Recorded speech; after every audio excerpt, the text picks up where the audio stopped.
Hello, everybody, Ravens fans, Oriole fans. Thank you for joining us here for this week's version of the Ravery Sports Podcast. We are now in baseball season. Hallelujah. We are in the baseball season now, so it's no longer both Orioles and Ravens in the off season. So thank you very much for joining us. Um, like and subscribe to all of our social media platforms. If you're watching this right now, you're watching this on our X page, you're watching this on our Twitch page, or you're watching this on our YouTube channel. So thank you very much.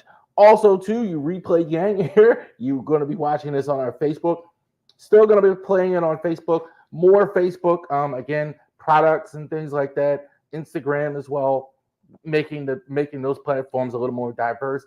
Any business inquiries, check us out on LinkedIn.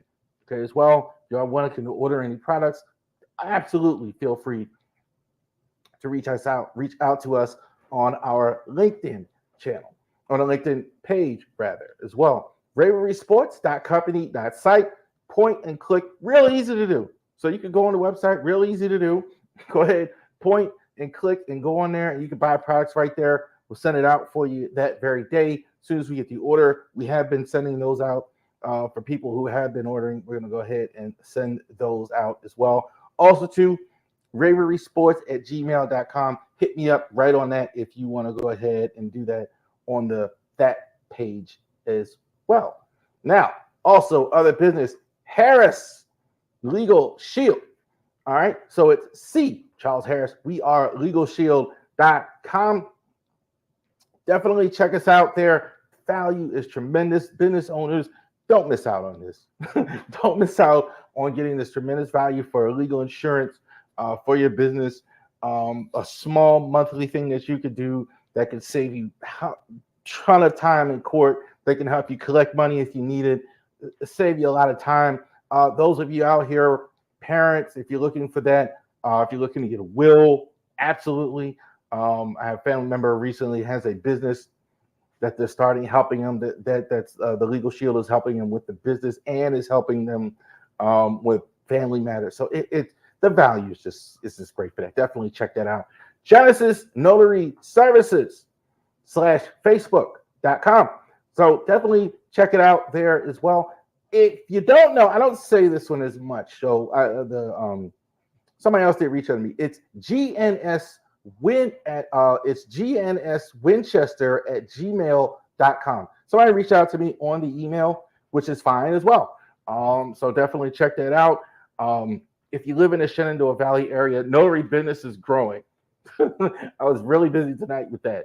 So definitely thank you, all of you that have participated in that. One last bit of business. Baseball summer.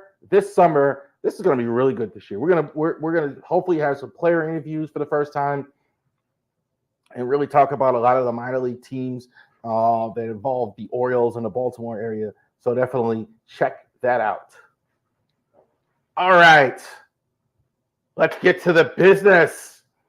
The name of the stream: Mock Draft 3.0. Okay, so this is 2024 NFL Draft. So now this is the third draft. This is obvious smoke season. Okay. And I'm not telling you not to listen to guys on television or mock, but keep that in your mind. They're hearing things and all this stuff now. A lot of it's so much as smoke. Man, the smoke is really flying with JJ McCarthy. I definitely believe they're using him for smoke. Not that he might not get drafted in first round or second. You never know. But I think a lot of it, he's being used for smoke. Teams like use subterfuge, things like that. This time of year, it's really smoke. Now we're getting closer to the draft.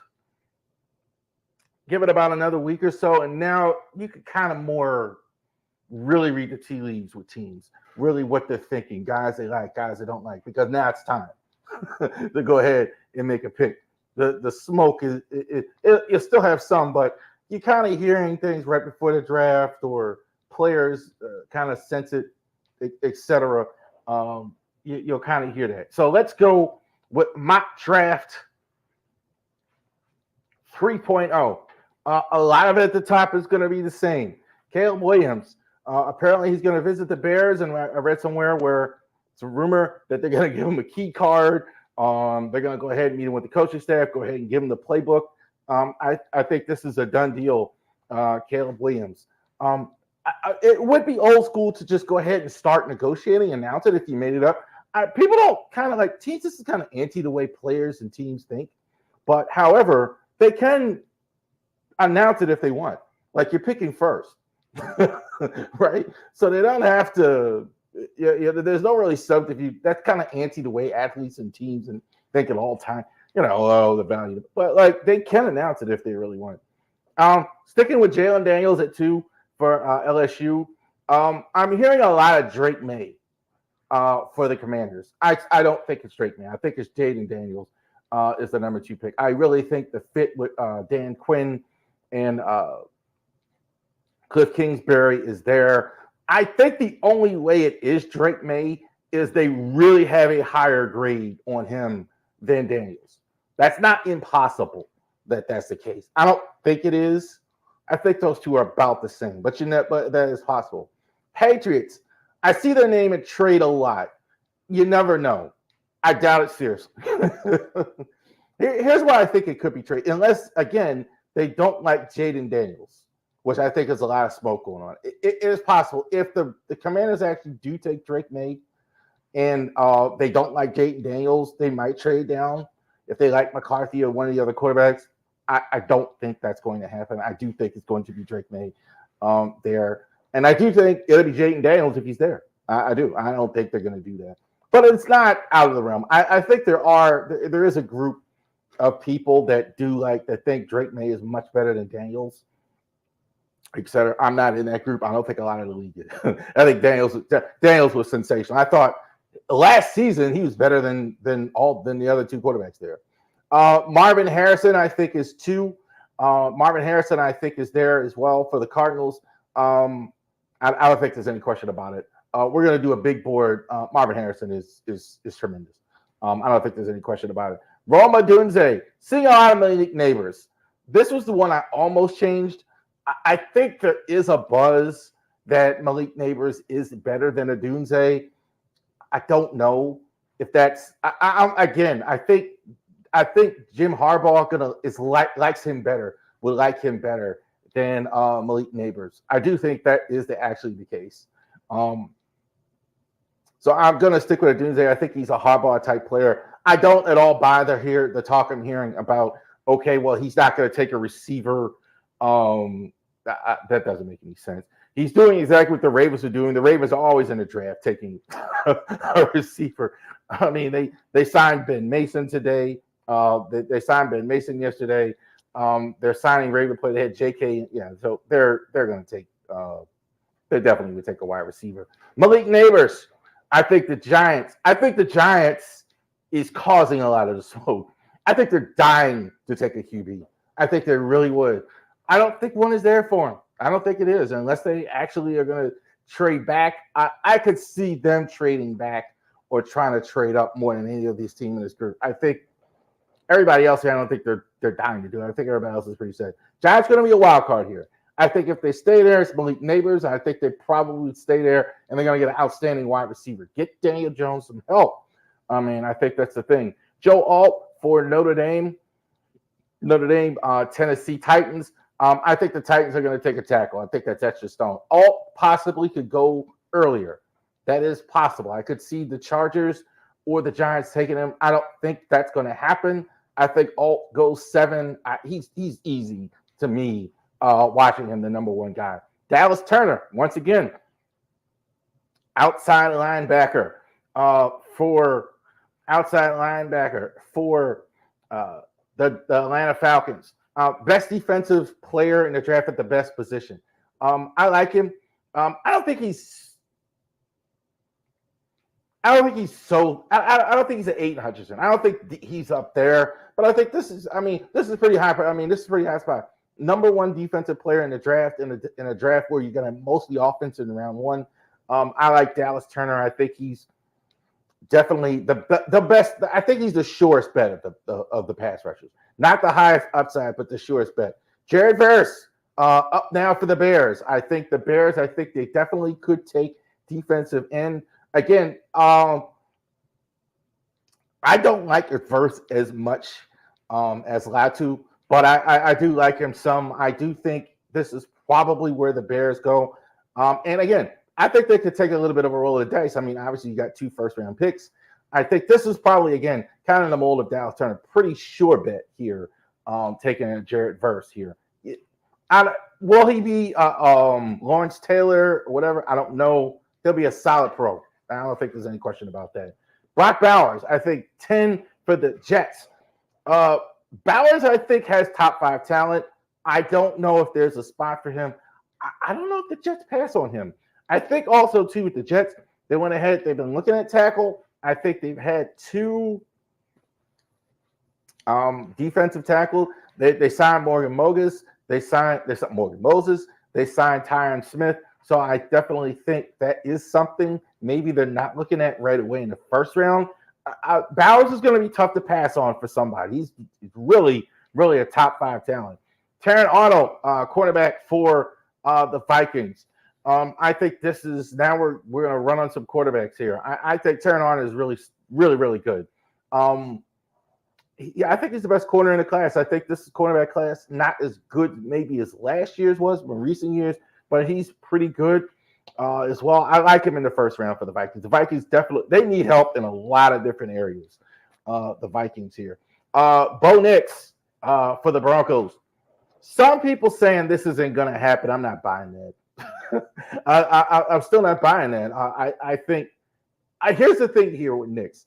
It could not be him. I think it is possible it could be Michael Penix. It could be McCarthy. It's possible. I'm not sure it is. I think they have to take a quarterback. I mean, Sean Payton can say anything he wants. He's gonna. You're either doing this or you're playing Jarrett Stidham. I don't think he's going to do that. It is also possible they're like the Giants. They could trade back and do it. I don't think they're in any hurry to do it. I don't think they're necessarily, if they can get extra picks and get a quarterback, maybe they do that if they like the other quarterback. But I think it's Nixon total. I don't think they do for round. I don't think they're going to get a trade. That's good. Quinyon Mitchell, Toledo, for the Raiders. Raiders, I have no clue.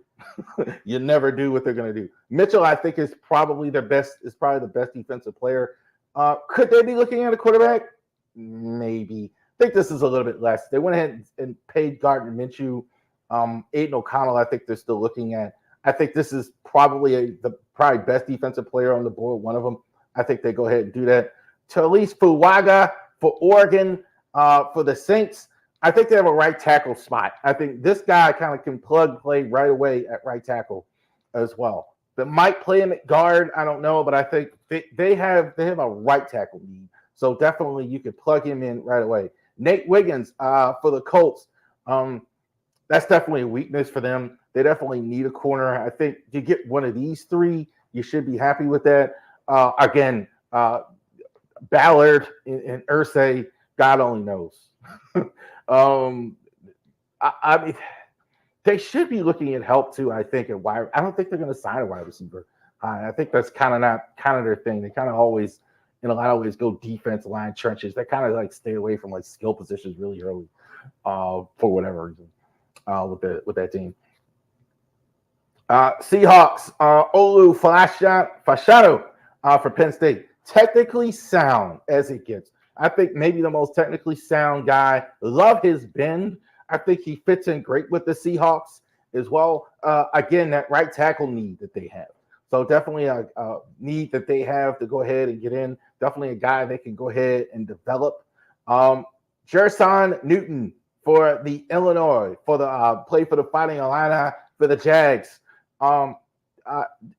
Big year for the Jags here. Jags really need help here. They're kind of like use a business term. They're kind of losing market share. Last year, I spent all summer talking about maybe their elite team, maybe they're third in their division with some of the moves that they made. So definitely they need a strong draft. I think this is guy, best defensive tackle, I think, on the board. I think he's a little smallish. I think, honestly, he'd be probably benefiting from a team where he could probably play DN. But I definitely think this will definitely a good pick for them. J.C. Latham, huge guy, absolutely huge. J.C. Latham, I'm not sure if he's not plug and play. I think they always need linemen. They always need linemen for the Bengals. Bengals have some always seen. They always have line issues. You got to go ahead and protect Joe Burrow. Wide receiver need is out there, depending on what happens with Tyler Boyd. But I definitely think if a guy like this talented, absolutely, I think they can take him off the board. Brian Murphy jumps up a little bit for Texas to the Rams. Look, Aaron Donald's retired now. So you forget about replacing Aaron Donald because there's no such thing. What you need to do is you just need to find the best guy you can, right? You're not gonna be able to replace a Hall of Famer Aaron Donald, but you can find the best guy. I think Byron Murphy is absolutely a guy you could go ahead and start for them right away because you have to fill that spot now that he's gone. Squealers, Troy Fatanu. He's moving up the draft boards. I had him in the last mock around 30. I don't know if he lasts that long. I think he could play guard and tackle. I think definitely that's still a need. I think Broderick Jones on the left side for them. Right side, I think you could definitely put Fatanu. They still, I think, need a center, but I definitely think they have a couple needs on the line. I definitely think they can take a guy. This guy's pretty versatile. Everything I'm seeing, he's going up the boards.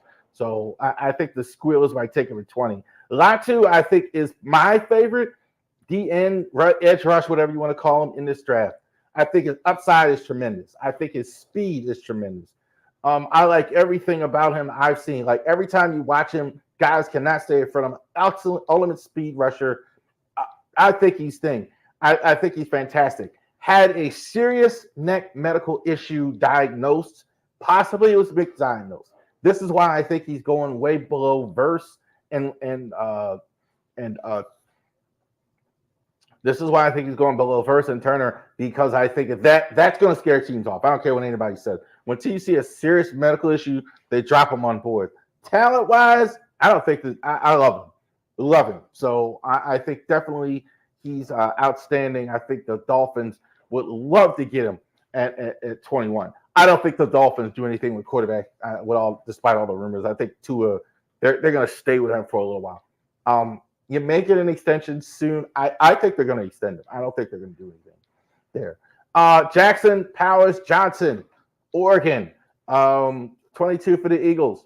So, well, Jason Kelsey's now retired, so you got to fill that spot. I think why not take the top center in the draft? They fill a lot of their needs. This is a good football team. I definitely think this is a guy. Now, it's a little bit of a risk. Oh, we take center early and have him start. That's the only thing. It's so important to a team. Probably maybe you could argue whether left tackle is more important than center, but so important to take a rookie center, especially on a team with Super Bowl hopes like the Eagles. Keep that in mind. Michael Penix, the Washington Huskies. I think Minnesota takes it, pulls the trigger here. I think Minnesota's doing something. I think everybody's so convinced it's J.J. McCarthy. That's possible, but I think everybody's thinking, okay, well, they went ahead and got this extra pick to go ahead and take McCarty in the first round. I think they might have want to say, hey, look, we're going to have a choice here. We might have Bo Nix here. We got Penix here. We got McCarty. I think they realize that I think 23 might get them a quarterback. So I think that could be what they're doing. Brian Thomas for LSU for the Cowboys. Jerry Jones loves to take skill people. Loves to take it. There's an opening next to CeeDee Lamb. Michael Gallup's out the door. Definitely you want to help Dak Prescott as much as you can. Jerry Jones loves to take these skill guys. I absolutely see Jerry Jones taking, I think, the number 4 receiver. I think in the draft, easy. These 4 are the automatic first-round guys. Amarius Mims for the Packers. I think he's got some work to do. I think the athletic ability, I think I have him right up there with Joe Alt. He's a little green. This is a great place to go if you're an offensive lineman, though, in Green Bay. I think they have probably the Ravens are as well, but this is probably one of the best franchises as far as developing offensive tackles that play well. I like the pick there. I think they'll know how to get the most out of him consistently. I think they do very well, I think, with offensive line. Rarely you hear like, okay, the Packers don't have a good offensive line. Cooper DeJean for the Bucks. Again, they went ahead and made a trade in the offseason. They have a hole there. I think more and more he's going to play corner. I have corner safety. Somebody might want him at safety, but I think I think because he's going to get drafted the first round, somebody's going to look at corner. A lot of teams need corner, so I think he's going to play corner. Tyler Guyton for the Cardinals. To the Cardinals from Oklahoma. I think he is a little bit of a project, but not a lot. I think he might have to sit for a little bit. Possible. But I think that's possible that he might have to sit. But I think absolutely in the long term, I think this is a great pick. Tyler Guyton, tremendous athlete. If you want an athlete, this is a guy that you want to take. Xavier Worthy, athlete is the word. Putting him in there with Diggs, if you can get Diggs head on straight, having a guy with this type of speed, 4.2 speed, no question about it. You can use him a variety of ways. That's going to go well. Kool-Aid McKinstry. Again, I think they released Cam Sutton yesterday rather. So they definitely have a cornerback need. The cornerback play wasn't that good last year. They definitely have that. They did go ahead and get Carlton Davis. So getting a Kool-Aid McKinstry is good. Jordan Morgan, Alabama, for Arizona rather. So definitely a need there that the Ravens have. More and more with the Ravens, I think it's going to be O-tackle. They need it bad. It doesn't look like they're going after the receivers too hard. It is possible that they go there, but I think the offensive line and the tackle spot is a huge thing. I think getting Morgan, I think Morgan sees that he's slipping a bit. Ravens should be very happy with this. This is a guy definitely with a lot of ability here at number 30. Graham Barton for the Duke Blue Devils, picking at 31. I think the 49ers line is overrated. I think Trent Williams isn't overrated. Trent Williams is terrific, but I think that if you look at this, the way to improve their team, that's definitely a thing they got to do. I think the offensive line, Adonde Mitchell is going to go ahead and wide receiver. I've mocked them wide receiver a couple times. That makes sense. They did go ahead and sign Marquise Brown. Rashid Rice got in some trouble. We'll see how that goes. But I think they need a receiver anyway. They definitely, that's the area I think they have to go getting a wide receiver. There you go. Mock draft 3.0. One more thing on the draft. We're going to do Ravens draft. We're going to do a lot today. But it's a lot of smoke this time of year. So when you're consuming information and all that stuff, keep that in mind. I'm not discrediting anybody in particular. I think a lot of, but they're these teams now, they call it the liar's lunch. Ravens had here in a few weeks when you ask draft questions. That's mandated by the league. So a lot of smoke and a lot of stuff is out there that is not of high quality all the time. Teams are trying to win. So they don't want to put too much information out, or sometimes they'll put misinformation out there to throw you off track. We got Final Four this week. And let me get the right game up there. Because this is the first game. This is the game, the Wolfpack of North Carolina State against the Purdue Boilermakers. North Carolina State wouldn't even be in the tournament. They did well in the ACC tournament. They got in. The Purdue Boilermakers have been pretty much right around number one all year long. So no more of this stuff last year. Florida International, San Diego State. No. We got blue bloods in this one. We got the top teams here, top conferences as well. ACC and Big Ten going at it. I was surprised that North Carolina State got this far. I mean, like everyone else. This is the lowest seed in the tournament left. There were 11 as well. Surprised, actually, when they beat Duke Sunday. They beat Duke. DJ Horne was fit. Look, if you like basketball, you got to love DJ Horne. 270 pounds. Oliver Miller, Jerome Lane, Charles Barkley, just the big body, playing well. Better athlete than what you think he is. And that's what he was. I think he was outstanding for them. All this tournament, all of his things, I think he's been playing the best he has all season. Just having a ball out there. He's out there dancing to the music. Can't put a body on him. He's going to go ahead and run you over. I think he's fantastic. Pleasure to watch. I don't know if they win this game, but it's been fun watching him. The sidekick, the other DJ Burns, 12.6 points a game, 4.8 rebounds. I thought he was awesome too in the game against Duke as well. He's more the traditional scorer that they have, unlike Burns, who I think is more in the box. I think he's more on the wing as well. Decent shooter. I think, like, again, hot at the right time. I think that you could say that a lot about this Wolfpack team. Hot at the right time.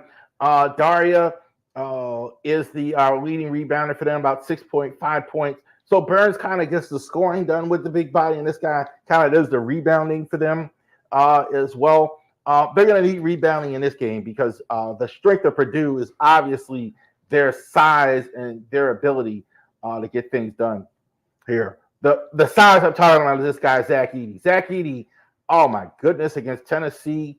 How good was he? Shout out to Tennessee as well in that Final Eight game. Tennessee, I thought was outstanding as well. They just couldn't match this guy. This guy, I think he was at 40 points in the game. Zach Edey was tremendous. And look, stop saying that this guy can't play in the league. I'm missing it. This guy's dominant in every game I've seen him in. So I don't know if he's a star. I mean, I guess we don't know, but gotta be able to play in the league when you're scoring 30 every night. Like I'm missing every game, every court he's there. Every time he's on the court, he's just super dominant. Brennan Smith. So last year, I kind of described Purdue as the Ediettes. They had Zach Edey as a National Player of the Year, and they had Brennan Smith and Fletcher Lawyer were there. They were good players. They were good, like, freshmen. Now these guys are sophomores, and Brennan Smith is really developed. I could see it in the body language. He's different. Kind of like standing tall, shooting more, taking the reins also too. With Edey is going off the court or not as much, taking the aggression as well. Fletcher Lawyer is a better shooter this year. Still probably their third option, but a pretty good one. Can't leave him open. Very good spot-up shooter. I think that's the best role for him. Good at the foul line. Lance Jones has been good, but I think he's more the slasher. But these three guys are absolutely the reason why Purdue is in the situation. I'd love to see more DJ Jones, but I definitely think Purdue wins this game.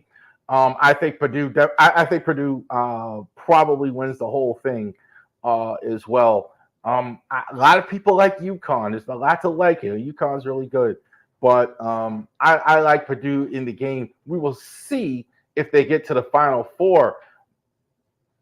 Final Four, the Crimson Tide in for the first time as I see it. The Blue Blood, I'm going to call them a Blue Blood, the UConn Huskies, they're there again. Mark Sears is a tremendous shooter. See a lot of Reggie Miller with him.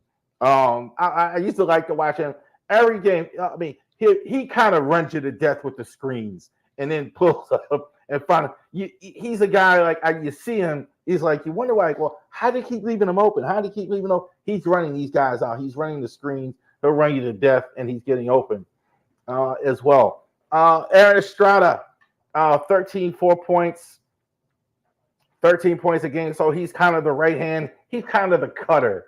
The ball handler, kind of cutter to the rim. Has some really good nights as well. So they're definitely scoring. These two guys are definitely leading the scoring. Grant Nelson is there for them. Definitely kind of the bigger guy, getting the rebounds, the size, and everything they need here. These three are going to have to play well. I think they're pretty overmatched against a really good UConn team, but they're going to have to. They're really going to have to work. Tristan Newton is terrific. Period. I'm surprised the scoring average is lower than what it is. This phenomenal athlete. This is a pro athlete here. 15.6, 6 rebounds, 6 assists. Danny Hurley has his team well oiled. I like the way they play. They play with a lot of discipline as well. They're not, you could tell teams with discipline and they're well coached. This is a well coached team as well. Cam Spencer has been terrific as well. They've kind of both taken turns having big nights in the tournament. I think he's been outstanding for them. And they have a third scorer, 12.9, 7-point rebounds a game. He's going to score. He's their 7-footer. He's going to score a lot of points for them. I think the size here, advantage, wins UConn the game as well. I think it's UConn and Purdue. I actually like Purdue in the final. I do. I think they're very motivated to show people that they're not a fluke, that they're a team to be reckoned with, that they have the opportunity to go ahead and get to the Final Four. Because UConn has won last year, maybe not as much for them, I think is possibility. I think they could come out flat as good as they are. I think they've been a better team. But I think when they're playing Purdue, that the lack of hunger may show up. We will see them. UConn is terrific. Trent Newt it's been a joy to watch as well. So I really think that they've been really good all tournament long. It's been a good men's tournament. I think there's been a lot of talk about the women's tournament as well, which it should be. I think we all wanted to see LSU. We all went to see LSU in Iowa. So Iowa will go ahead and they win. They go ahead win convincingly over LSU there. So we've had a good tournament. I think this has been. I've honestly enjoyed it better than last year and better than I thought this year. So I really, really enjoy the NCAA tournament more this year, more than I thought as well. And also too, blue bloods. None of that stuff there where you have teams that we don't know and all that other stuff. You got teams that we know. Duke losing surprised me. Filipowski fouled out of the game. Not quite enough firepower yet. John Shire has as well. So we'll see as we go to the madness. There you go. All right. So let's go ahead and get squared away here. Let's go to NBA. I'm going to start some riots here. So last week we did the top 5 players in the league currently. Top 5 players. Do apologize for the audio there. I think my audio went out there. So this week we're going to do top 10 players ever. To quote Jalen Rose, ever. The 10 best players ever in the history of the NBA. So the NBA has been around a long time, and it's more than any other sport. One guy makes the difference. The draft lottery, I think, is kind of passe at this point. But they started it because in '85, Patrick Ewing, so many teams wanted Patrick Ewing on their team. I think this is part of it. What they would officially say, I'm not sure. It's my opinion. But so many teams wanted Patrick Ewing.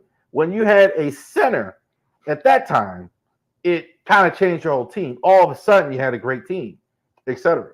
So that era is kind of past as well. And now we're just looking at the history. Who is the greatest 10 players in NBA history?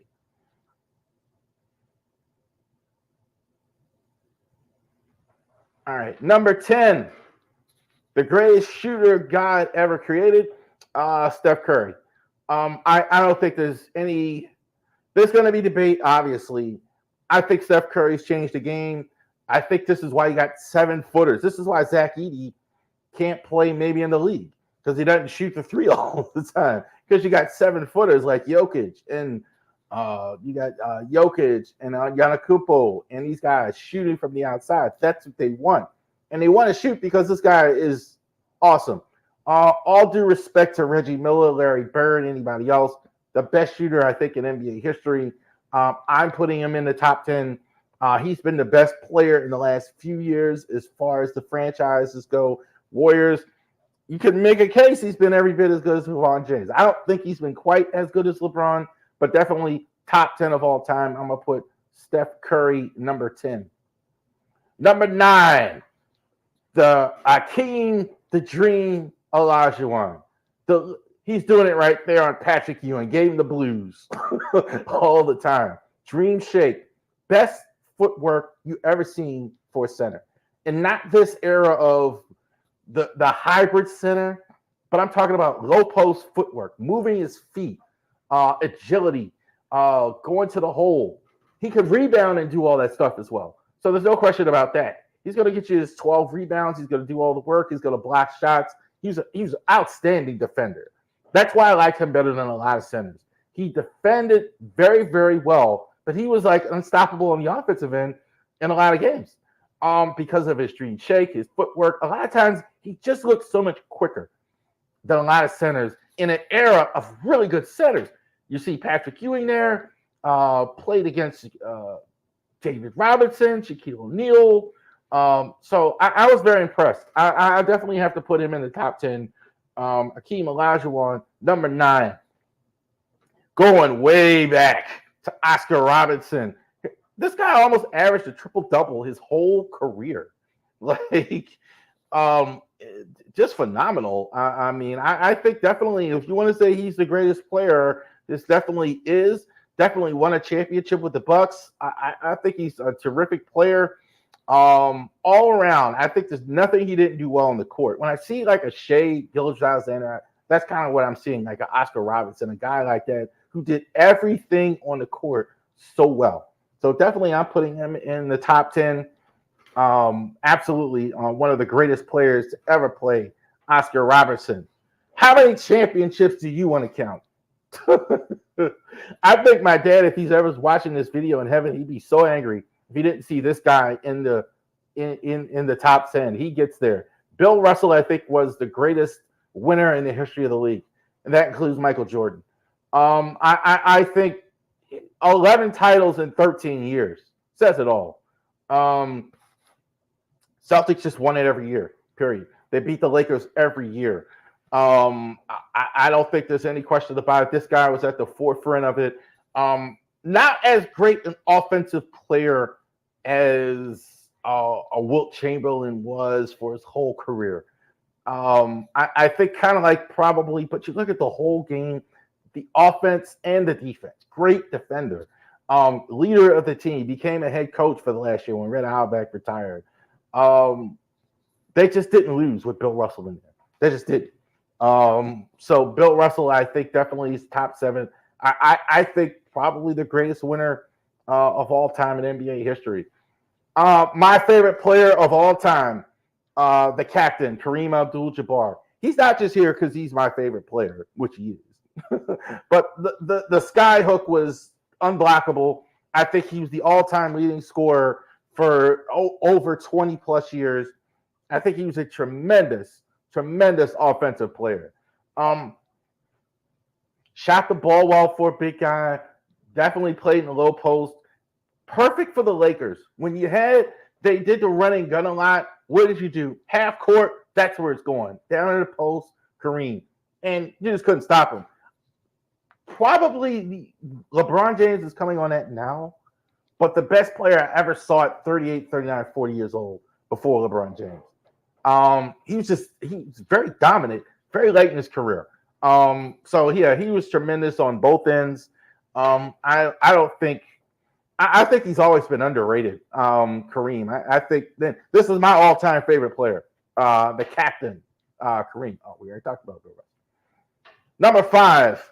It's hard to separate him from Magic. I'm gonna put Magic just a little bit ahead of him. Hard to separate Magic and Bird. But Bird, I think, was the best player in the early 80s. I think probably injuries probably shortened his career a bit. Stat-wise, I think probably everybody on the list, he's a little bit lower for that reason. But I think Bird probably saved the league. You could not defend him on offense. The only thing he didn't do well is jump out of the gym, but that was it. He handled the ball well. He could have played. He handled the ball well. He was the best passer, no look passer, touch passer that I ever saw. He really brought the 3-pointer into the game. I think as much as probably the only other guy ahead of him was Steph Curry. The 3-point shot wasn't a thing until Bird really started doing it. He really was the guy. He was just tremendous. I almost put him and Magic in the same spot. I am going to put Magic a hair ahead of him because of the longevity. Magic played a little bit longer. Bird, I think, had the early 80s. Magic, I think, had the late 80s and the early 90s. And I think that's the thing. So I think Magic was a better player. That was, but the matchups, I mean, that was, the matchups were pretty even. I think it is. Magic, I think, is the greatest point guard ever in the history of the league. He'd have been, now we're to the point, he'd have been an all-star, a Hall of Famer at any of the positions he's played at all 5. He's a Hall of Fame point guard. He'd have been a Hall of Fame shooting guard, any of the positions. Magic, there's no such thing as a Magic Johnson in the league now. A 6'9" guy who can do what he does and pass. And again, the only thing, didn't jump out of the gym a lot, but he's fantastic. Magic. Number 3, LeBron James. Some of y'all might have him at number 1. I don't have him at number 1. Nothing to be ashamed of. LeBron, I think, is the all-time leading scorer in the NBA. You know as well, you don't really see him as a scorer. And that's the kind of the thing. But he does everything so well. I think he would have had his way. He'd have been a point guard. He's a tremendous passer. I think the only thing about him, he wasn't selfish enough. As weird as it is, as dominant as he wasn't selfish enough at times. I think that was the only thing. But LeBron James does what LeBron James wants to do on the court. You even see it now at 40 years old. These guys still can't stay with it. Whatever people think he's on or whatever it is, he's phenomenal on the court. So LeBron, I think, is definitely top tier. Number 3, I don't have him at 1. Number 2, Kobe Bryant. RIP to the great Kobe Bryant. I think Kobe was a killer. He was the mama mentality. He had no friends on his team. He had no friends on any other team. He was a destroyer, period. Here's the thing why he's 2. In basketball, you give up things, right? Guys, I have this argument about Jimmy Butler all the time. He could have scored more points, but he didn't. Here's why. You don't get everything on the court. These 2 guys gave you everything at the top. You get the defense, the stops, and everything like that, and they score all the points. Like, how did they do that? So he definitely was a scorer. I think probably he could have been 1, except for the fact that he played with Shaquille O'Neal for so many years, and he didn't score as much as he could. I think had he been like groomed as a scorer like LeBron was from day 1, I don't think there's any question he could have been at number 1. But he's that number 2. And number 1, Michael Jordan. Yes, sir. I wasn't a Bulls fan, but you didn't beat Michael Jordan. You just didn't beat him. I think it took him years to learn. Here's the thing. While teams were beating him, even the Celtics and Lakers early in his career, he was destroying them. Like, he was scoring. He was getting 50 points, 60 points, killing it. MJ, I don't think it's close either. I don't think it's close. Kobe comes the closest. The LeBron argument for me, that nobody's close. I think Kobe comes the closest, but I think MJ, greatest player in NBA history. There you go. Let's go ahead and get to the Ravens mock draft. So let's go ahead and take a look at the Ravens mock draft. So the Ravens are going to go ahead and do a draft here in a few weeks as well. And let's see what they're going to do. They have 9 picks. They have 9 picks. They have a lot of work to do in a lot of positions there. What are the Ravens going to do? I think we already talked about Jason Morgan. Sorry, Jordan Morgan. I think I got that wrong. Jordan Morgan, I think at the offensive tackle position, I definitely think that's what they're going to do early. I think tackle's a need. I think they got to fill that right tackle spot. They got to fill that guard spot. You got to fill the guard spot with Cooper Beebe. I think this guy's plug and play. If they could get him in the second round, I think he's kind of moving up boards. I think he's plug and play. I think you could put him at that spot that Zyler was at today. No question about it. I don't think he'll ever be a tackle. I think he's got to work on his footwork, but he just mauls people, pushes them back enormously strong. Definitely, I think you could. This is the right side that they have. I think it's a little bit of a gamble when you start two guys rookie on the right side, but I definitely think these guys have a bright future going forward. Jalen McMillan, wide receiver. They need a receiver still. Okay, they let Odell Beckham go, even though they did re-sign Aguilar. Bateman has probably one more year. We'll see if they pick up the option. We know how good Zay Flowers was. They still need help at receiver. I definitely think they take one here. Here's a guy definitely played with a great quarterback, Michael Penix. Speed is tremendous.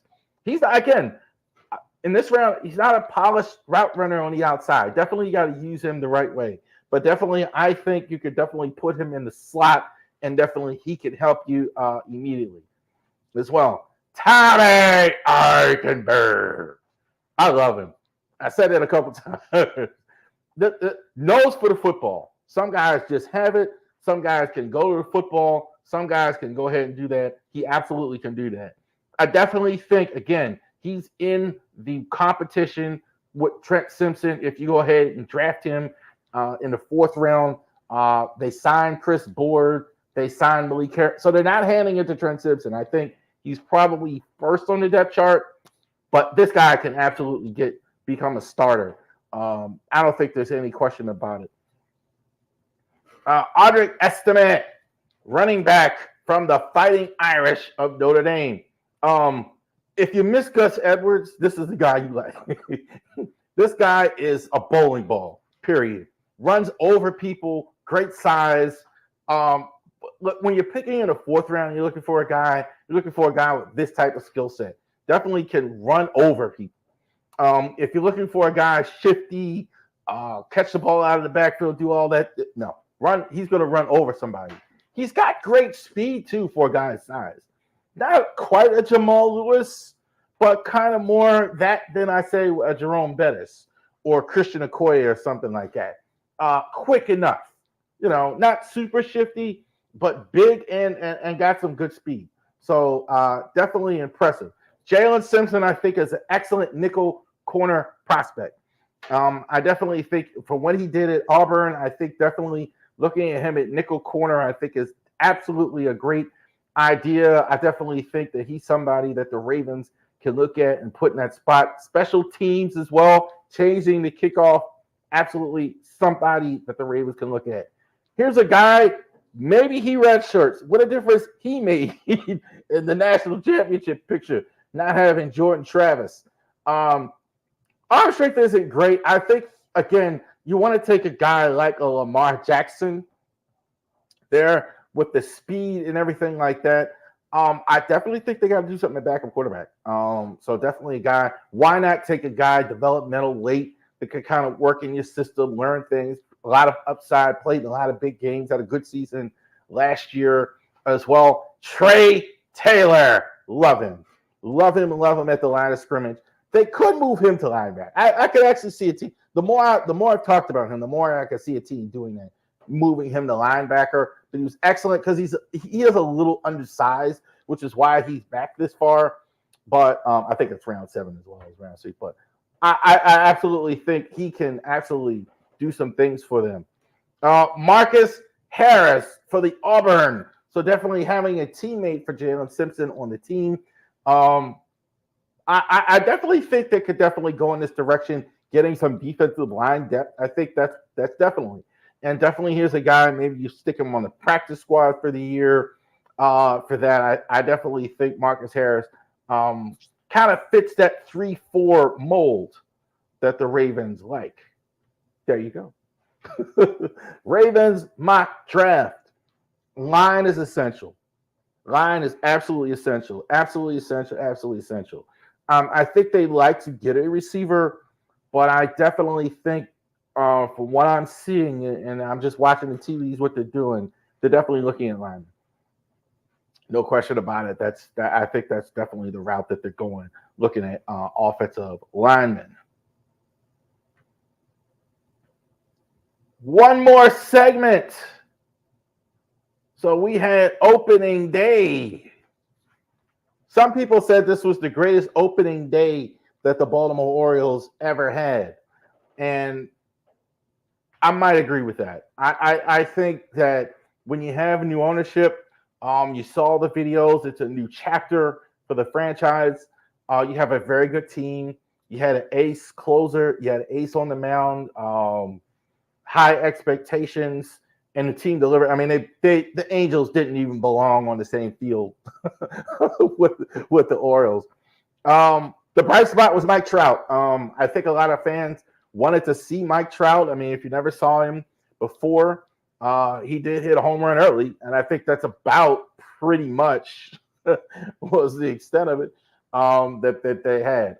Trout's still really good.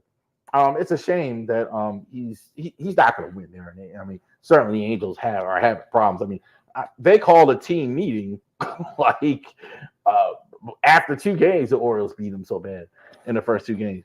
No Machado. Hopefully I'm pronouncing that name right. He was 0 for 2, 1 run scored. High hopes for him. High hopes for him this year. I think he was much better in the games ensuing. I wish the Orioles would just look at this more, having a guy like he was playing the College World Series last year, and they called him up pretty soon. But he was pretty much shut down, just like most of the Angels lineup was in this opener. Patrick Sandoval, not his day. 1.23 runs. A lot of the other guys they brought in, they weren't any good either. They have no pitching. They have no pitching. It's been a problem. They didn't even try. Reed Detmers, I think the one I like the most is the most promising. But they definitely absolutely like pitching. Adley Rutschman. This is the linchpin. 2 for 4, 3 run score, 2 RBIs. I thought he was awesome. They've definitely moved the fences back again. It'll be interesting to see. Mountie, and I didn't talk about Mountie here, but Mountie lost a home run. I think I saw the graph where he hit one double. It'd have been a home run in any other park. Interesting to see how these home run numbers are going forward. It's not going to affect this guy too much. Anthony Santander was 1 for 4, hit 4 RBIs that day. Santander is terrific. We know how good he is. I think he's been good in recent years because he's been healthy. I think the numbers have been really good. I mean, if he's healthy. Not great defensively necessarily, but I not great defensively. He's gotten better, I think. But this guy's gonna hit. He's gonna hit you 25 home runs plus every year. Nice guy. Jackson Holiday played. Oh, that's right. No, he didn't. He's in Norfolk. Jesus. Let's talk about Burns first. Burns was everything you expect. They're not going to score much on Burns. 6 innings, 1 run. He easily could have went more. 11 Ks. Totally shut down the Angels. Pretty much. Outside of the Trout homer, there was nothing. He didn't give up anything. So I thought he was fantastic in this game as well. I think he's going to be great all season. I think Burns and Grayson Rodriguez, the next outing, was fantastic. I'd almost concur this is one of the better opening days that we've ever had. I think it's great that a new era is coming in, new ownership's coming in, some fresh light. It's a lot to be happy about as a fan. I started this business kind of almost, and I remember the Orioles thinking of them when I started Ravery Sports. It was 2022, and it was July of 2022, and I was thinking like maybe the Orioles would. I wasn't even thinking about so much the Orioles content as much because the Orioles maybe will be decent enough. You know, I can get some Orioles content in, I can kind of ease into it, etc. And they've been good the whole time. outstanding, and it's all thanks to all the Michael Ayers has done a tremendous job. Although I think he's full of bull with the whole Jackson Holiday thing. But look, part of the problem is they have so many good prospects. I mean, I think you have so many good prospects on your team. You have Connor Norby is just about ready for the majors. Jackson Holiday, Kobe Mayo's knocking on the door. You do need pitching prospects, your offensive prospects. You still have Heston Kjerstad in the minors. Uh, the spring that Kyle Stowers had. So definitely, I think that is absolutely a thing as well. Last bit on Jackson Holiday. I promise I'll stop ranting. But I just, again, heard so much about people just, well, this isn't service time. And again, I don't know if it is. We're never really going to know. This is just my opinion of it. I can't really say for sure if it is. So this is just to be clear, this is speculation, okay? So some people could say something else. To me, this is clearly what this is. You're not concerned about anything else. If you were, then why didn't you bring a veteran in? Why are you playing Jorge Mateo and Tony Kemp? Tony Kemp is like a Robinson Chirinos. He's like a coach on the field. He's going to be a coach someday. He's a great locker room guy. Guys like him, but he's a utility player. Jorge Mateo is a good player, but he's a good got a lot of stolen bases, speed, utility player. So that's the thing. So I mean, so y'all keep telling me, y'all can keep going on about it's not service time. Of course it is. Thank you very much for watching us this week for the Ravery Sports Podcast. Like and subscribe to all of our social media content. Next week, we're going to go ahead and do our NFL for better or worse. So we're definitely going to go over that next week as well. Definitely, we're going to check out Oriole game. More of an Orioles report next week. Now that the season has actually started, and we're going to talk a little bit Orioles baseball. You can get this jersey, this Jim Palmer shirt, right on the website as well. So definitely reach out to us. ravorisports.company.site. Thank you guys. Enjoy all the games. Have a great day.